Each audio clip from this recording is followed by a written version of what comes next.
Character has an external persona.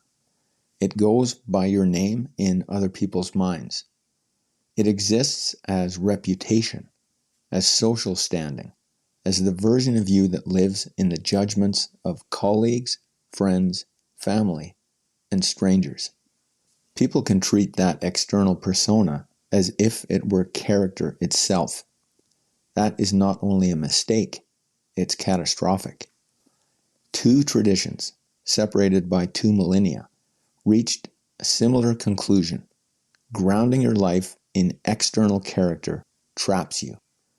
The Stoics called it slavery. William James called it a mutually destructive inner rivalry. Different angles, same warning.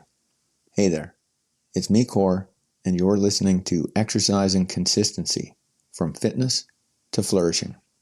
Stoic philosophy divides life into 2 categories: what is up to you and what is not.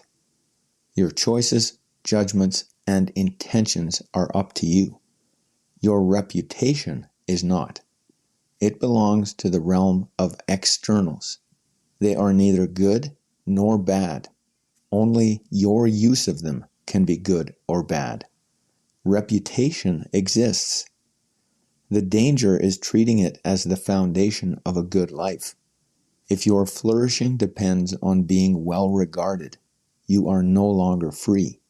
You become tied to the moods, biases, and misunderstandings of everyone who forms an opinion of you.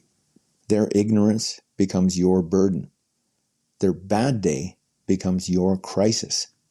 Epictetus, the ancient Stoic teacher, put it plainly: if you place your good in what is not your own, you will be hindered, you will lament, you will blame others. External character is not yours. Treating it as yours is the fastest way to lose your values.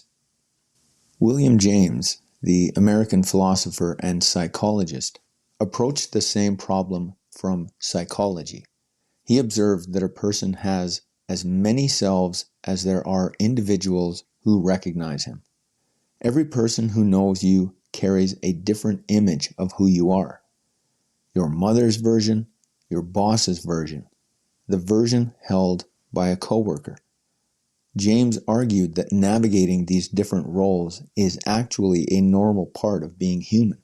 The catastrophe happens when these external personas enter into a brutal internal rivalry. James warned that you cannot be everything to everyone. You cannot simultaneously be a handsome traveler, a fierce competitor, a gentle saint, and a millionaire. If you try to feed every external reflection, you trigger what James called a mutually destructive conflict. You force your mind into a discordant splitting, trying to hide one version of yourself from another. For James, the tragedy isn't that the masks multiply, it's that you lose the courage to choose which self actually matters. The Stoics and James converge on one point. External character feels like identity, but behaves like dependency. Real character is anchored deep within.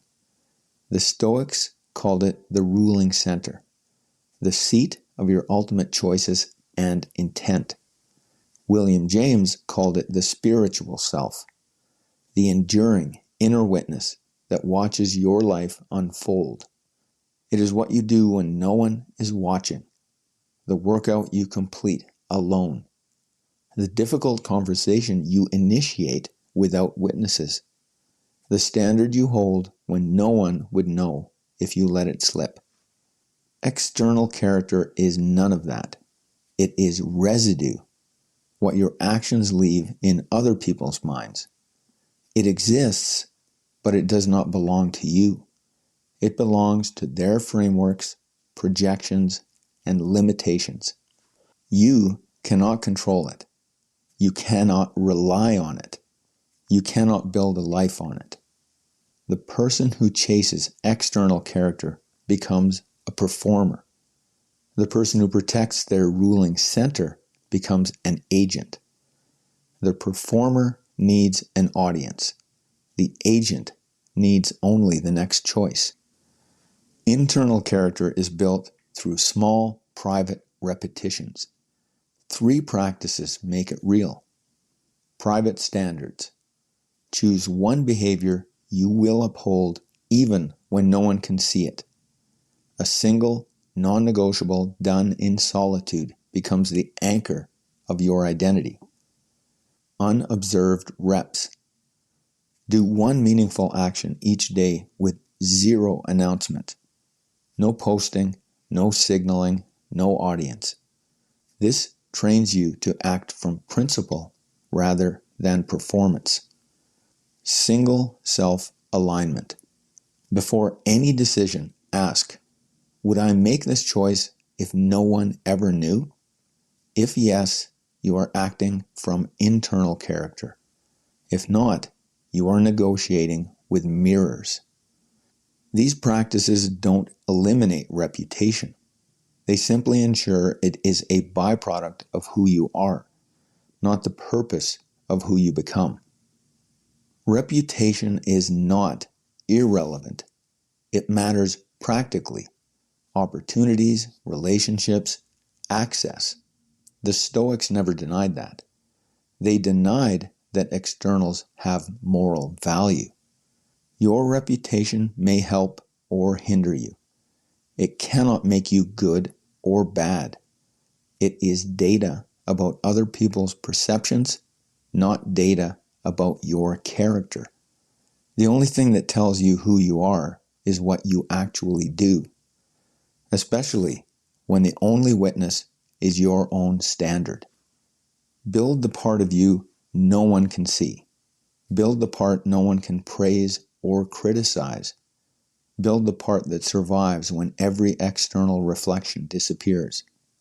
Let reputation be the shadow cast by your actions, not the compass that guides them.